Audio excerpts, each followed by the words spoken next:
In the breaking up, there's a lot of making up, and making up is a discipline that comes from a musician's household. That early exposure didn't just introduce him to music, it convinced him, long before he had the words for it, that a life without it wouldn't be worth living. He spent 50 years teaching the world how to scream along with him. Now at 78, Steven Tyler is living through a chapter his fans never imagined, a voice that will never fully heal, a stage he can no longer stand on, and a legal fight that has forced him back into headlines for reasons that have nothing to do with music. This is the story of how one of rock's most electric performers arrived here, and what it says about the price of a life lived at full volume. Steven Victor Tallarico was born on March 26, 1948 in Manhattan, and grew up mostly in Yonkers, New York, in a home where sound was never background noise. His father, Victor, was a classically trained pianist who taught music in the Bronx, and the young Steven spent countless hours around scales, rhythm, and the particular ing.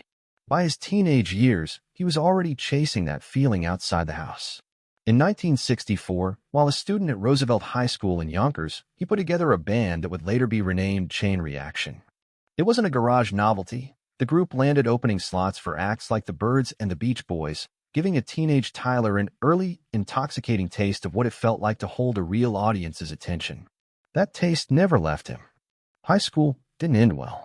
He was expelled in 1967 after being caught with drugs, a small but telling preview of a battle that would nearly destroy everything he built over the following decade.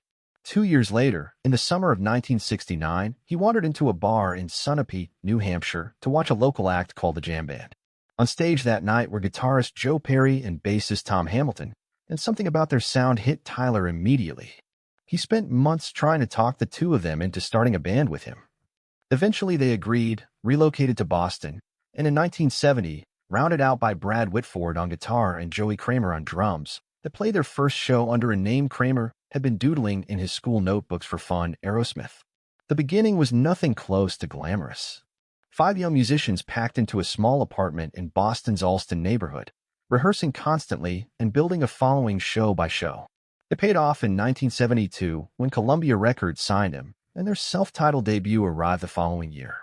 Commercially, it barely made a ripple, but tucked inside was Dream On, a piano ballad Tyler had actually written years before Aerosmith even existed, and one that would go on to become one of the most recognized songs in American rock. The real explosion came with 1975's Toys in the Attic. Tracks like Sweet Emotion and Walk This Way showed off a sound that was equal parts danger and precision, and the album turned Aerosmith from a regional bar band into a national act almost overnight. Rocks followed a year later and pushed that same hard-edged, bluesy sound even further. By the late 70s, Tyler had become one of the most magnetic frontmen in music, the scars tied to his microphone stand, the impossible stage moves, that piercing, elastic voice that no one else could copy. People compared him constantly to Mick Jagger, and the comparison wasn't unfair, but Tyler brought something that was entirely his own, a restlessness that made it feel like he was chasing something just out of reach in every single performance. That same restlessness had a darker twin. As Aerosmith's fame grew, so did Tyler and Joe Perry's use of drugs and alcohol, to the point that the music press started calling the pair the Toxic Twins. What looked from a distance like classic rock star excess was, up close, a slow-motion collapse that would eventually take the whole band down with it. By 1979, the wheels had come off. Joe Perry left the band after a backstage blow-up, and guitarist Brad Whitford followed him out the door 2 years later. Tyler tried to carry on with replacement musicians, but the records that followed lacked the spark of the band's peak years, and by the early 80s Aerosmith had all but disappeared from mainstream rock radio. Tyler later described that stretch bluntly. Those were terrible years, he admitted, years in which drugs and alcohol had effectively taken the band apart from the inside. Perry eventually rejoined in 1984, but reuniting the lineup didn't fix the underlying problem. A comeback record, Done with Mirrors, arrived in 1985 with modest expectations and modest results. The band was still together, but the addiction that had gutted their run in the 70s hadn't gone anywhere. The unlikely turning point came from a completely different genre. In 1986, producers Rick Rubin and Russell Simmons pitched an odd idea: have the rap group Run DMC rework Aerosmith's own Walk This Way. Neither Tyler nor Perry were particularly excited about it, and Run DMC reportedly hadn't even heard of Aerosmith before the sessions. But the collaboration became a genuine cultural moment, one of the first rap records to get real airplay on rock radio, and it single-handedly reintroduced Aerosmith to a mainstream audience that had all but forgotten them. That momentum coincided with something even more important: Tyler checking into rehab, followed by the rest of the band committing, gradually and imperfectly, to sobriety. What came next was one of the most complete comeback runs in rock history. Permanent Vacation in 1987 put them back on the charts. Pump in 1989 gave the world Janie's Got a Gun, a startlingly serious song for a band once defined by party anthems. Get a Grip followed in 1993 and won 2 Grammys, proving the resurgence was real and not a one-off. Through the 90s, Aerosmith became fixtures on MTV, introducing themselves to a generation of fans who hadn't even been alive during Toys in the Attic. The commercial peak of that second act arrived in 1998 with I Don't Want to Miss a Thing, the ballad Tyler recorded for the film Armageddon. It topped charts across the world and became the single biggest hit of the band's entire career. It revealed a softer, more tender side of Tyler's voice that his early hard rock catalog had never really allowed to surface. From a teenager in Yonkers sitting near his father's piano to a global pop hit decades later, with a near-fatal detour through addiction in between, it's about as complete an arc as rock and roll has ever produced. But 5 decades of pushing his body, his chemistry, and above all his voice to their absolute limits doesn't come free. Eventually, the bill arrives, and no amount of talent or willpower can talk it down. In 2023, Aerosmith launched what was billed as their true send-off, Peace Out, the farewell tour, a chance to say goodbye to fans after more than 50 years together. The opening shows generated exactly the excitement you'd expect from a band of their stature. Then, only a handful of dates in, everything stopped. While performing on stage, Tyler suffered a serious vocal injury. What was first described as bleeding on his vocal cords turned out, after further examination, to be something far more serious. His doctors confirmed he had also fractured his larynx, an injury that demanded real time and real patience, neither of which a touring schedule could offer. The remaining dates were pushed to 2024, then pushed again, as it became clear his recovery was taking far longer than anyone had hoped. Tyler released a personal statement saying how heartbroken he was to be sidelined, and promised fans the band would be back. They never made it back. After months of treatment with the best specialist available, the band had to accept what the doctors were telling them. Full recovery simply wasn't going to happen. In August 2024, Aerosmith announced they were retiring from touring permanently. In their own words, they'd made a heartbreaking and difficult but necessary decision, acknowledging that Tyler's voice, as singular an instrument as exists in rock music, was not coming back to where it needed to be for the road. It closed the book on a touring career that had produced more than 150 million records sold and a permanent place in the story of American rock. The vocal injury wasn't the only health battle Tyler had quietly fought in recent years. In 2022, a relapse on prescription opioids, triggered by foot surgery ahead of the band's Las Vegas residency, sent him back into a treatment program. The band was open about it at the time, a level of honesty that stood in sharp contrast to the era when addiction among rock musicians was treated as part of mythology rather than something to be addressed head-on. Tyler had, by that point, been sober for more than a decade, and the relapse was a blunt reminder that recovery isn't a finish line. It's something he has described needing to fight for one day at a time for the rest of his life.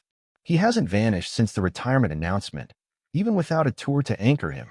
He performed at his own Jam for Janie charity event around the following year's Grammy Awards, working through a handful of songs from the band's catalog. Then, in a more public moment, he joined Joe Perry, Youngblood, and guitarist Nuno Bettencourt at a major award show to help pay tribute to the late Ozzy Osbourne, his first big public performance since the retirement news, and one that carried an unmistakable emotional weight for anyone who had followed his story. Around that same time, a longtime friend confirmed that Tyler had sung in front of people for the first time in roughly a year and a half, calling it a genuinely big moment, while also being clear that a full return to touring simply isn't in the cards. The voice survived. It just doesn't survive the way the road requires. For a performer who built his entire identity around the stage, that loss isn't a minor inconvenience. It's closer to a kind of grief, the loss of the one place where, for 50 years, everything made sense. Alongside the health struggles, Tyler is now facing a legal battle that has followed him for years and is finally reaching a jury. In 2022, a woman named Julia Misley, previously known as Julia Holcomb, filed a civil lawsuit alleging that Tyler groomed her and engaged in a sexual relationship with her beginning in the early 1970s, when she was 16 and he was in his mid-20s.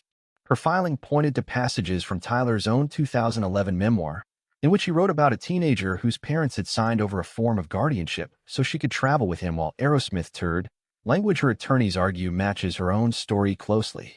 The suit further alleges she became pregnant during the relationship and was pressured into an abortion. Tyler has acknowledged the relationship existed but has firmly denied the allegations of assault, and his legal team has argued that, whatever the era's norms were, the relationship was consensual. A separate lawsuit filed in 2024 by a different woman, alleging an unrelated incident from the 1970s, was thrown out by a federal judge on statute of limitations grounds. Miss Lay's case followed a different legal path. She filed under a California law that temporarily reopened the door for survivors of childhood sexual abuse to bring claims no matter how much time had passed. Earlier this year, a judge dismissed the overwhelming majority of her lawsuit, ruling that claims tied to the years she and Tyler spent together in Massachusetts had long since expired under that state's statute of limitations. But the court allowed one piece of the case to move forward, an incident her filing says took place in California, where the look-back law applies. That narrow but significant portion of the case is now headed to a jury trial at the Los Angeles County Superior Court, scheduled to begin on August 31, 2026. Tyler's attorney has called the dismissal of most of the claims a major win. Miss Lay's attorney has said the coming trial is finally a chance for a jury to hear her allegations and decide the question of accountability. It's a case that, whichever way it resolves, will follow the final chapter of Tyler's public story, regardless of what happens with his voice or his health. At 78, Tyler's estimated net worth sits around $150 million, the accumulation of more than 5 decades in music, television, and touring. That figure barely captures what Aerosmith actually built. Dream On still turns up in films and on television. Walk This Way permanently bridged rock and hip-hop in a way almost no other song has. I Don't Want to Miss a Thing is still a wedding staple decades after it topped the charts. The catalog has, in a real sense, outgrown the man who wrote it. It exists now almost independently, embedded in the culture in a way few artists ever manage. What Tyler carries into this final stretch of his life is the full weight of everything that came before it. The astonishing highs of the band's peak years, the near-total collapse brought on by addiction, the improbable and genuinely remarkable comeback that followed, a physical injury that quietly closed the door on touring for good, and now a legal reckoning that 2026 has forced into public view. Underneath all of it is still the same thing that started this whole story. A kid in Yonkers, sitting near his father's piano, feeling like sound was the realest thing in his world. Rock and roll has always sold the idea that you can live at full volume forever.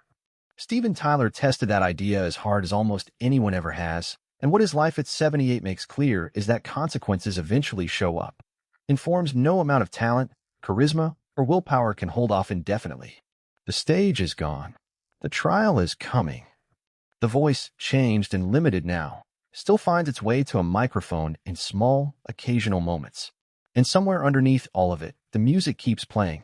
In stadiums he'll never stand in again, in weddings he'll never attend, in cars driven by people who weren't even born when Toys in the Attic came out. That, more than anything else, might be the truest measure of what a life like his actually adds up to. If this story moved you, let us know in the comments what part of Steven Tyler's journey stuck with you the most. We read everyone.